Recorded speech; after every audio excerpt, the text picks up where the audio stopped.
Welcome to the Deep Dive. We're here to jump into some really fascinating topics, pull out the key insights from, well, a whole stack of research just for you. And today, we're setting off on quite a journey. We're looking at one of the most puzzling early Christian texts around the Gospel of Thomas. Definitely one that gets people talking. Right. So our mission today is basically to unpack this thing. What makes it so unique? What's its real history? And, why do many scholars now think it's much more authentic than people used to believe? Yeah, and we'll even get into this sort of old rivalry it had with another very famous gospel. Oh, interesting. And, this deep dive, it's probably going to push back on some common ideas you might have about early Christianity. How so? Well, it's not just about, dusty old scrolls.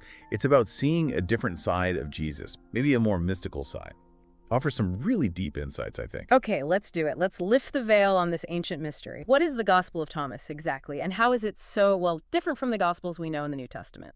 Okay, so the biggest thing you notice right away is the format. It's completely different. Right. Unlike Matthew, Mark, Luke, or John, Thomas, it doesn't have any stories. No narrative arc, no timeline of Jesus' life. No miracles either, you mentioned. No miracles, crucially none. It's just a list, a collection of these short, kind of dense sayings. Attributed to Jesus. Attributed to Yeshua, yeah. Supposedly written down by the disciple Thomas. So it feels less like reading a life story and more like getting, direct spiritual pointers. Okay. But for ages, the church called this thing heretical. Right? People weren't supposed to read it. They thought it was Gnostic. Was it then? Yeah, that's the traditional line. The Orthodox Church definitely saw it as heretical, and yeah, Gnostic groups did read it. That's true. What? But most modern secular scholars who've really dug into Thomas, they generally agree it doesn't actually fit the standard Gnostic profile. How come? Well, it's missing some key Gnostic ideas, there's no evil creator God, no complex cosmic drama, none of that stuff you usually find in, say, Nag Hammadi Gnostic texts. Huh. Okay. So if it isn't Gnostic, how does it show Jesus differently? Because I think a lot of people hear Gospel of Thomas and think, oh, that's not the real Jesus. Right, I get that. Yeah. But it's maybe not a different Jesus, but a different side of him, a different focus in his teaching. Okay. In the Greek Gospels, Matthew, Mark, Luke, John, Jesus often comes across, especially to scholars looking at the context, a bit like a wise Greek philosopher. Like Socrates or someone? Kind of, yeah. Or like Apollonius of Tyana, maybe Pythagoras, teaching ethics, wisdom for living. But in Thomas, wow, it's different. We see Yeshua as this deeply spiritual Jewish mystic. A mystic? Yeah, someone just saturated with the divine. And he speaks in these really clever, paradoxical, sometimes confusing sayings. Confusing how? They're often compared to Zen koans. Ah, okay. Like those riddles. Exactly, those spiritual puzzles meant to trip up your logical brain, right? To force you into contemplation. And that's kind of what Thomas feels like. It's a spiritual teaching tool. It seems to be a collection of Yeshua's, his hardest, most advanced private teachings. Private teachings? For who? Meant for his, let's say, most spiritually developed disciples, the ones who had some inner experience already who could maybe get them. You kind of need that to crack the code, so to speak. So it's not meant to be read like a novel? Definitely not. Not like a storybook you just read through. It invites you to go slow, be patient, really sit with the sayings, contemplate them. And the goal? Ultimately, it seems to guide you towards finding that divine spark within yourself, within your own heart. It's maybe more for Christian mystics who are looking beyond just the standard religious rules. That really changes how you'd approach reading it. And it makes me wonder, if these private teachings were so deep, why keep them separate? Why would Jesus have these two tracks, public and private? Yeah, that's a great question. And the answer really lies in the historical situation. It was intense. How so? Roman-occupied Palestine. Politically charged, religiously tense. It was a pressure cooker. Right. And you had guys popping up claiming to be the Messiah. And what happened to them? Usually caught and executed by the Romans. Exactly. Often along with their followers. So Yeshua knew who he was, knew his mission, but he couldn't just announce guilt plainly from day one. He'd be arrested immediately. And the religious leaders? The Pharisees? They were watching him like hawks, too. Any hint of blasphemy, claiming divine status too openly or challenging their authority directly, that was incredibly dangerous. He couldn't just give these direct mystical teachings about the kingdom of God out loud to everyone. So the parables were a kind of code. Sort of, yeah. A brilliant strategy, really. Parables gave him cover. Plausible deniability. If someone accused him, he could just say, oh, you misunderstood the story. Makes sense. But then, in private, with his inner circle, his disciples, that's when he laid it out directly, explained things fully. Is there evidence for that distinction in the main Gospels? Absolutely. Mark chapter 4, verse 33 actually says it pretty plainly. Something like, he did not say anything to them without using a parable. But when he was alone with his own disciples, he explained everything. Wow. So Thomas might be giving us the everything that Mark mentioned. That's the idea, yeah. Thomas seems to preserve many of those private, direct explanations. Can you give an example? Sure. Think about a core principle Jesus taught publicly in parables, like the sower or the talents. The basic idea is often about, what you put out is what you get back, or the importance of using what you're given. Okay. In Thomas, you find that same principle, but stated with startling directness, like saying 70. Right. If you bring forth what is within you, what you have will save you.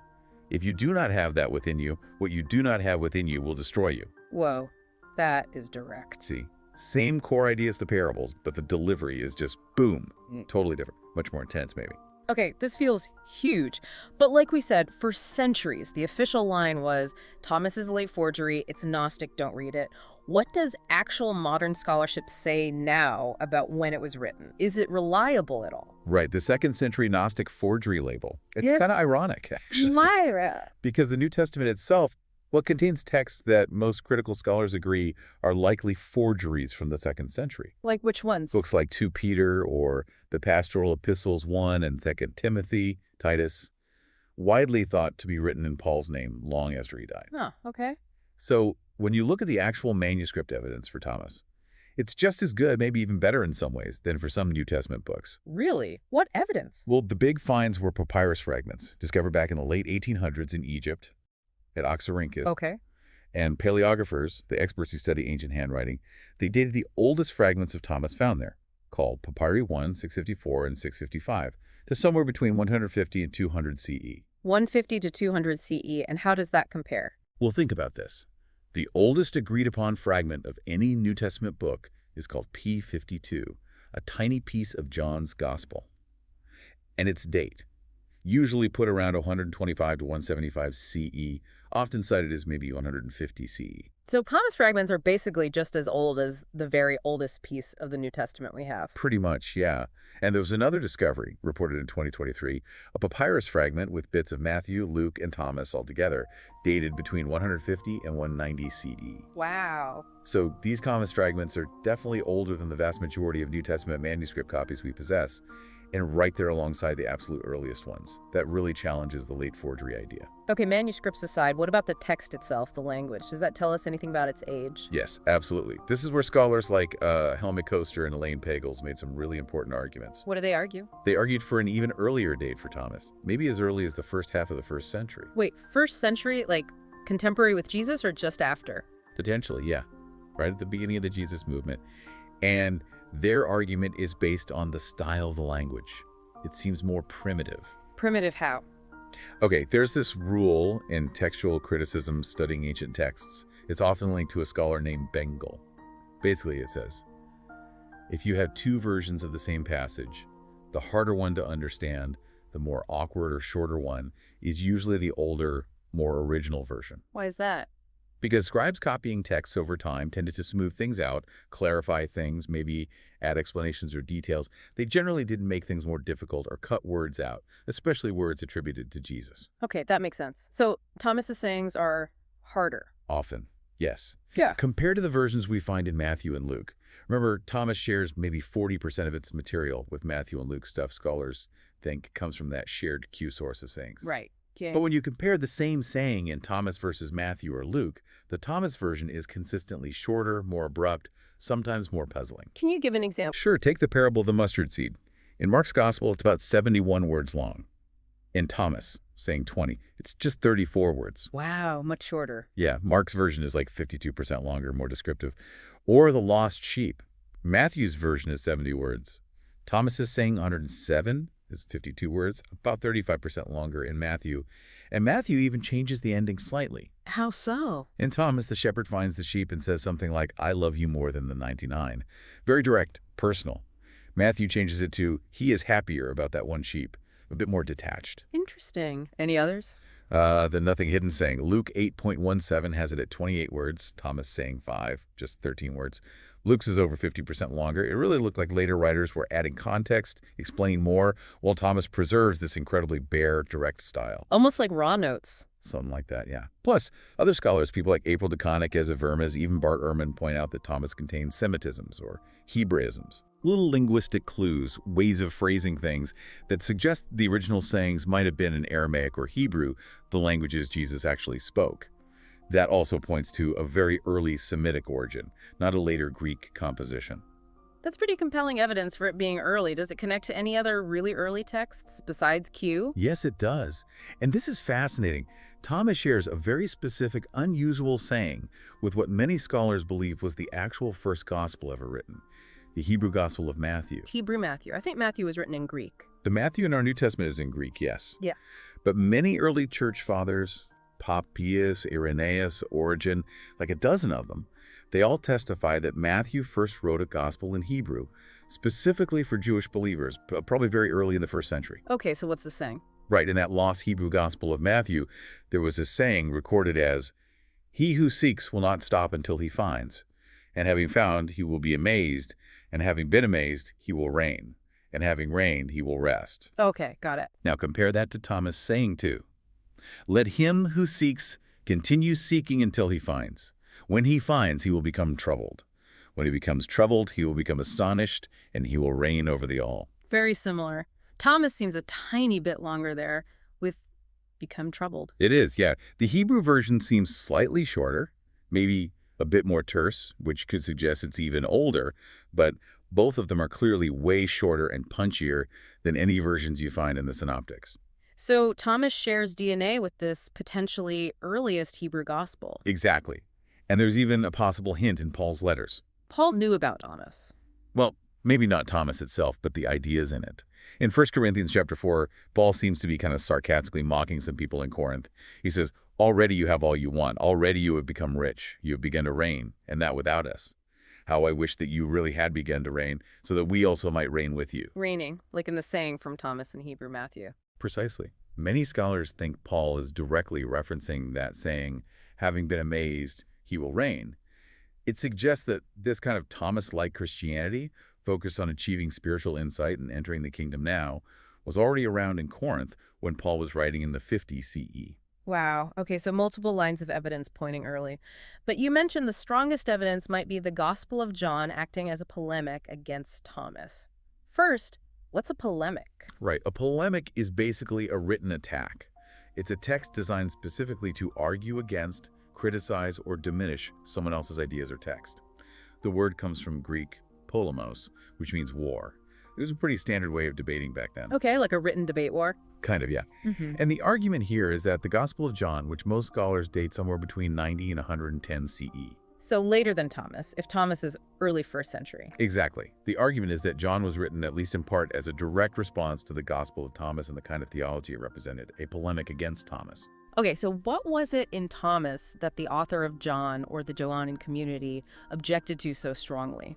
Several key things, it seems. First, Thomas clearly presents the disciple Thomas as, like, the star pupil, the wisest one, the one who really gets Jesus, even receiving 3 secret words from him. Okay. Second, Thomas teaches that the light, the divine spark, is within all people.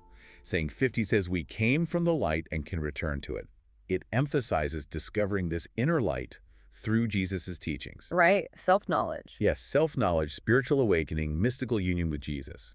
These are the keys to salvation in Thomas. Remember saying 1, whoever finds the interpretation of these sayings will not taste death. It's about understanding, not just belief. And no crucifixion mentioned. No crucifixion, no resurrection in the physical sense, no blood atonement needed for sins. And of course, it opens by saying Jesus gave secret sayings. So John's community didn't like any of that. Apparently not. The community that produced John's gospel, probably based in Ephesus, seems to have really disliked the theology coming from the Thomas Christians. They also had another goal. They wanted to significantly elevate Jesus' divine status, his Christology. Elevate it beyond how he appears in Matthew, Mark, and Luke. Yeah, they wanted to portray Jesus as literally God incarnate, the pre-existent Word, much more explicitly than the synoptics sometimes do, where the focus is often more on him as the promised Jewish Messiah king. John really disliked Thomas's mystical angle, the idea that everyone has this divine light inside like Jesus did and could achieve union with God directly. So how does John actually argue against Thomas in the text? It's quite systematic, almost point by point. It's subtle, but it's there. Like how? Okay, remember Thomas saying 50 about the light being within everyone? Compare that to the famous prologue of John 1. In the beginning was the Word. In him was life, and that life was the light of all mankind. So John is saying the light is in Jesus, the Word, not inherently in everyone. Exactly. It's a direct counter. No, Thomas, the light isn't just in you. It comes only through Jesus, the unique Word made flesh. What about salvation? Thomas says finding the interpretation means not tasting death. And John counters with probably the most famous verse in the Bible, John 3:16.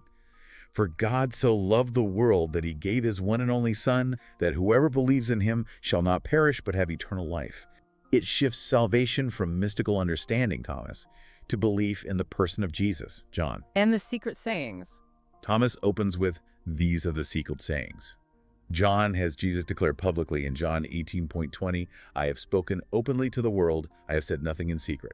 A flat-out contradiction. Wow. And that idea of mystical union in Thomas, like saying 108, whoever drinks from my mouth will become like me. John counters with the very exclusive claim in John 14:6, I am the way and the truth and the life. No one comes to the Father except through me. So John is shutting down that idea of direct union, making Jesus the sole gatekeeper. Precisely.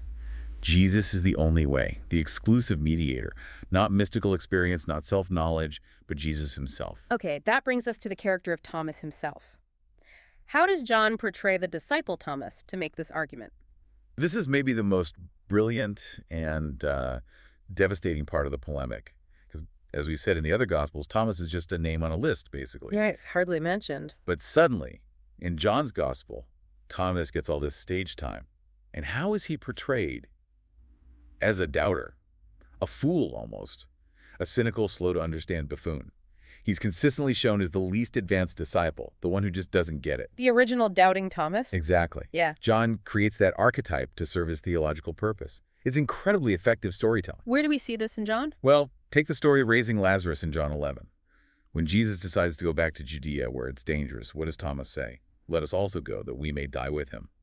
John presents this as like despair and lack of faith, not courage. He doesn't believe Jesus can handle it. No. Then later, in John 14, Jesus is talking about going to the Father's house and says, you know the way to the place where I am going. And who pipes up? Thomas, saying, Lord, we do not know where you are going. How can we know the way? Setting up Jesus' famous line. Exactly. It allows Jesus to deliver the knockout punch. I'm the way, the truth, and the life. The implication is that Thomas, the supposed wise one of the Thomas Gospel, doesn't even know who Jesus really is or the way to God. And then the famous scene after the resurrection. Right, John 20. Thomas wasn't there the first time Jesus appeared. And he declares, unless I see the nail marks in his hands and put my finger where the nails were and put my hand into his side, I will not believe. Demanding physical proof? Yes. And Jesus appears again and invites him to do just that. Thomas then makes that huge declaration, my Lord and my God. Which sounds like a confession of faith. It is, but in John's context, it's framed as the ultimate refutation of Thomas's perspective. It's like John's fantasy. See, even Thomas himself, confronted by the risen Christ, has to abandon his mystical nonsense and confess Jesus as Lord and God. Jesus even slightly rebukes him. Because you have seen me, you have believed. Blessed are those who have not seen and yet have believed. Wow. So it directly contrasts with Thomas saying 13, where Jesus praises Thomas's insight. It's the absolute polar opposite. In Thomas 13, Jesus takes Thomas aside because Thomas can say who Jesus is like, telling him secret things. In John, Thomas is the one who can't see, who needs physical proof, who has to be corrected. John's message through this portrayal is basically that mystical stuff is foolishness. Blind faith in Jesus as the unique Son of God is the only way. John even hints Thomas isn't a proper apostle. Yes, subtly. By emphasizing Thomas was not with them when Jesus came after the resurrection, John might be hinting he doesn't meet the criterion for apostleship mentioned in Acts, being a witness to the resurrection. It's another way to diminish his standing. So what's the bigger picture here? What's the fundamental shift in understanding Jesus from Thomas to John? It's a major shift. You could say in Thomas, Jesus is primarily showing the way to God, a path accessible through inner transformation, a kind of non-dual approach where the divine is already present within. And in John. In John, Jesus is the way. Believing in the person of Jesus, this specific divine being who came down from heaven, is the only path. It's a more dualistic approach. God is separate, humanity is separate, and Jesus is the unique bridge. And John's portrayal was more appealing to a wider audience. It seems so. John crafts this, you could call it a more Hellenized or even paganized picture of Jesus, this pre-existent divine word, Logos, descending, doing amazing signs, dying, rising, ascending, that resonated more with a Greco-Roman audience. Compared to a Jewish Messiah. Yeah, a crucified Jewish Messiah wasn't necessarily impressive to Gentiles, but a divine being, a son of God, in a way they understood from their own myths. That had appeal. Scholars like Ehrman, Litwa, Fredrickson have written a lot about this adaptation of Jesus for the Gentile world. So the fact that John, dated 9110 CE, is arguing so strongly against Thomas. It almost guarantees Thomas must have been around earlier, right? John wouldn't write such a detailed polemic, using clever storytelling, which the Greeks found very persuasive, against a text or a viewpoint that wasn't already established and influential. It strongly supports that first-century dating for Thomas. Well, there you have it. This has been quite the deep dive. We've really peeled back the layers on the Gospel of Thomas. It seems it wasn't some elite, weird text after all, but potentially a very early, legitimate collection of Jesus's sayings, offering this unique glimpse into his private teachings, a different way of understanding his message, really challenging maybe some standard assumptions about early Christianity. Absolutely, and I think it shows the value of looking, again, at texts that got pushed to the margins. Thomas is, well, arguably a highly legitimate, very early source for Jesus' original teachings, offering a really profound personal path for spiritual engagement. So here's something to think about as we wrap up. After hearing all this, how does knowing about these different, very early ways of portraying Jesus, how does that challenge or maybe deepen your own understanding of spirituality or faith? Yeah, and what might we actually gain by spending time with texts that are designed to maybe confuse the intellect a bit, to draw out contemplation instead of just giving easy answers? Something to ponder. Thanks for joining us on the Deep Dive.